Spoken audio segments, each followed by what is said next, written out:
Okay, what about an increase in population growth, okay, in little n? So remember in the Harrod-Domar model, and specifically in Harrod's model, we could have this case where the natural rate of growth might be equal to the actual rate of growth in demand. And then if you have deviations in the growth rate of n, okay, which is one of the factors in the natural rate of growth, that would mean the two were no longer equal, and this would give us an unstable equilibrium, okay? Well, what about in the Solow model? Okay, if we change n, does it suddenly throw us into instability?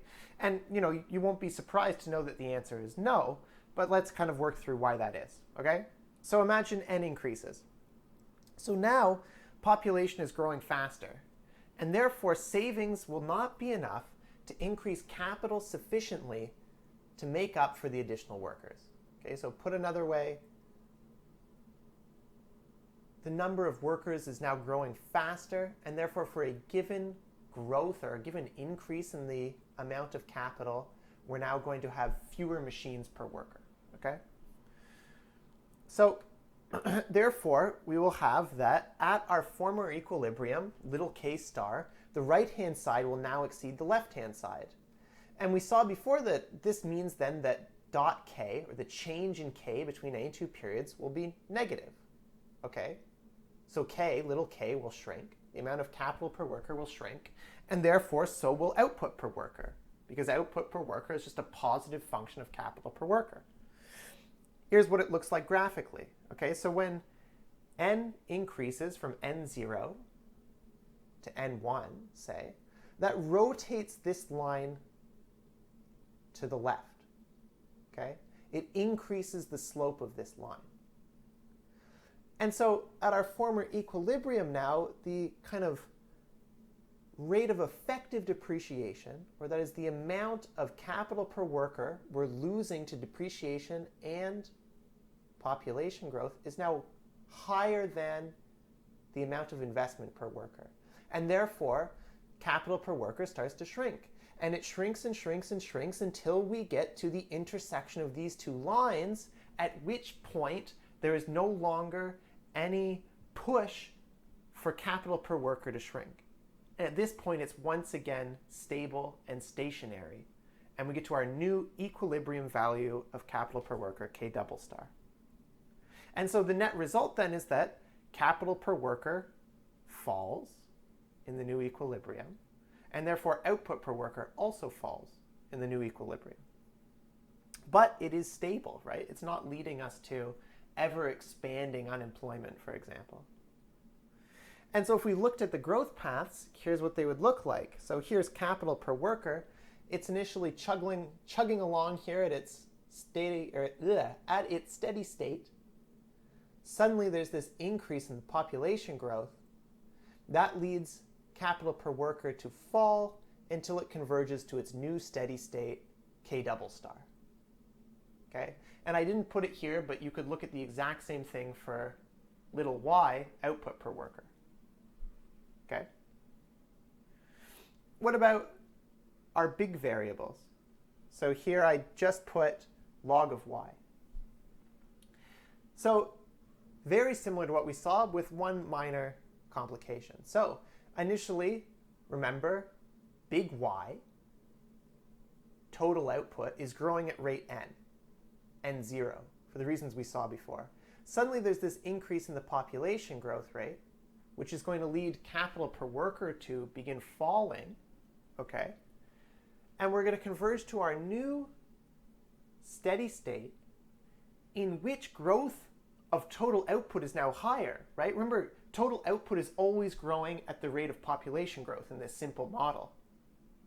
And so that means that now the rate of total output growth will be higher at n1. Okay, so you can see that here. That initially, the slope of this line is n0, and when we get to our new equilibrium, the slope is n1, which is higher than n0. Okay, what about technology? So far we've had this counterintuitive counterintuitive outcome. And that is that little y output per worker is not growing in equilibrium. And why is that counterintuitive? Well, in general, we believe that it is growing in equilibrium, right? If you look at a time series of GDP per capita, it tends to grow in general. I mean, look at for Canada, for the United States, it tends to grow over time. And in our model, we're not getting that. So what gives? What are we missing? What are we abstracting from here? And I mean, really the conclusion of this is that growth in per worker output, if we accept the Solow model, cannot be the result of capital accumulation alone, right? Why? Because of this neoclassical production function, which says that as capital per worker increases, each additional unit of capital per worker has less and less effect until eventually, its effect on savings is equal to our rate of effective depreciation. Okay, so we can't get growth in per worker output from capital accumulation alone. But what we're missing, of course, is that obviously Z, technology, must grow as well, right? Obviously, there is technological progress. And in fact, it seems reasonable that this is one of the reasons why output has grown, right? Is that we're more productive at making things.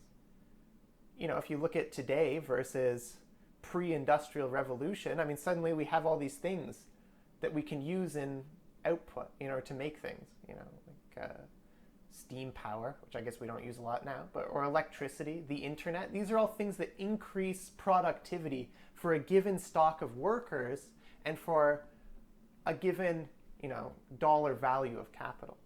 So no doubt Z must be growing as well. And maybe this is where we should look to if we want to think about what's causing output per worker to grow over time. And so if you plotted it, I mean, here's what it would look like. Imagine that Z is increasing over time. So first it increases from Z0 to Z1. Okay, well that brings up K, little k, to K1, and therefore also increases output per worker. Little y would also go up. Z increases again because it's, constantly increasing over time. Well, that's again going to increase capital per worker, and it's also going to increase output per worker. And so this is kind of, an important conclusion of the Solow model, is that growth cannot be the result of capital accumulation alone. We have to consider this technological progress as well.